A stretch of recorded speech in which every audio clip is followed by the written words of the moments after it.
जय श्री कृष्ण। द्रौपदी की लाज कैसे बची सब जानते हैं, लेकिन इसका एक पहलू और भी है।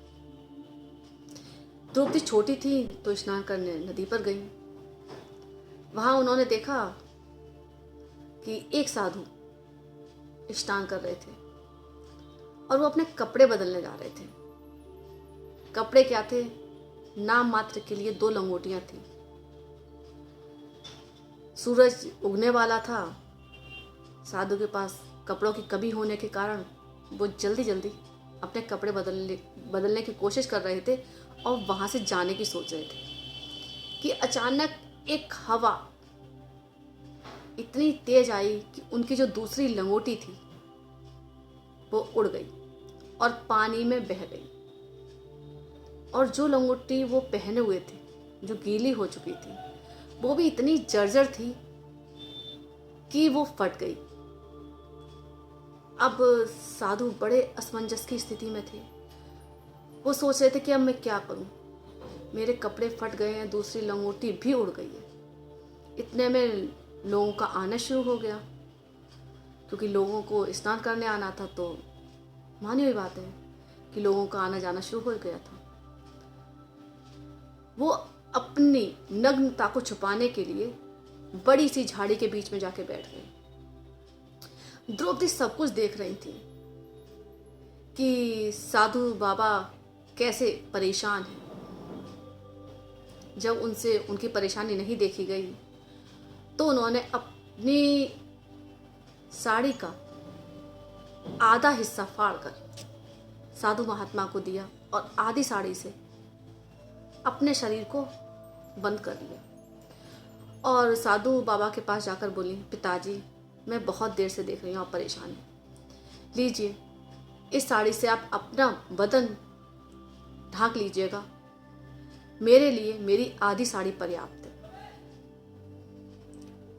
साधु ने जल्दी से हाथ बढ़ा के द्रौपदी की आधी साड़ी ले ली और अपना बदन झांप लिया और लाखों दुआएं दी कि ईश्वर तुम्हारी हमेशा लज्जा बचा के रखे।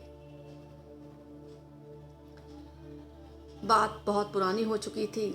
द्रौपदी की शादी हुई, पांडवों के बीच आई और पांडव जुए में द्रौपदी को हार गए। जब दुशासन द्रौपदी को सभा बीच में लाया और दुर्योधन उनके वस्त्रों को उतारने की कोशिश कर रहा था, उन्हें नग्न करने की कोशिश कर रहा था, और द्रौपदी भगवान कृष्ण को पुकार रही थी, तब नारद जी कृष्ण भगवान के पास जाकर बोले कि द्रौपदी को बचाइए, वो बहुत परेशान है, आपको पुकार रही है। तो भगवान कृष्ण ने कहा, मैं ऐसे किसी को नहीं बचा सकता हूं, देखो द्रौपदी का कोई पुण्य शायद पड़ा हो कहीं। नारद ने बही खाते उठाए, उन्हें वो पुण्य दिखा जो उन्होंने साधु के साथ किया था, बहुत पुराना।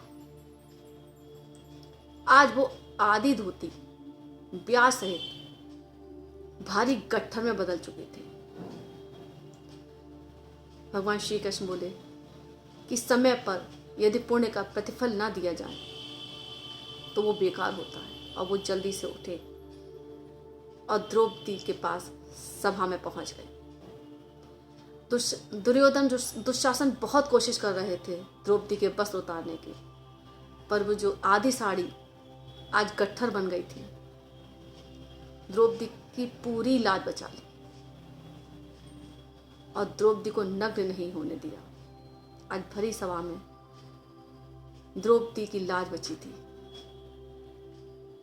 किसी ने सच ही कहा है कि किया हुआ पुण्य कभी भी व्यर्थ नहीं जाता, वो कहीं ना कहीं किसी न किसी मौके पे काम आ ही जाता है।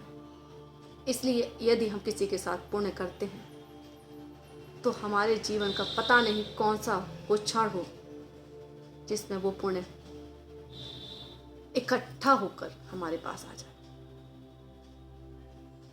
जय श्री कृष्णा, जय श्री राधे। अगर मेरे वीडियोस आपको अच्छे लगते हो तो प्लीज़ लाइक करिए, शेयर करिए एंड सब्सक्राइब करिए।